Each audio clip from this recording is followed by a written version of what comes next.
fry ko lang yung mga gulay. Mag golden brown yung potato. Ganyan mga guys. Gigisa ko na yung sibuyas, bawang.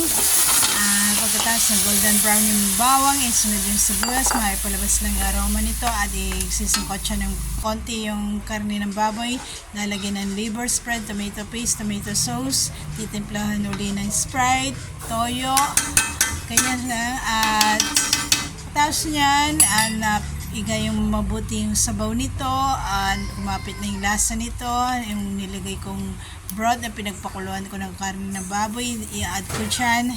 At yung Sprite, para yun lang nilagay ko ng sabaw, hindi ko na nilagyan ng tubig.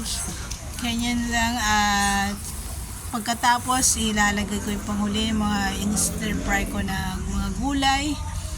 At yung carrots, medyo matigas yan. Paigayin lang ng mabuti yung sabaw nito. Pag lumapot na ito, ilalagay na yung cheese. Yan yung pinaka-the best na pampalapot sa sabaw ng kaldereta, yung cheese. At napakasarap nito mga guys. Subukan na ninyong itry ang version ko, ang kaldereta na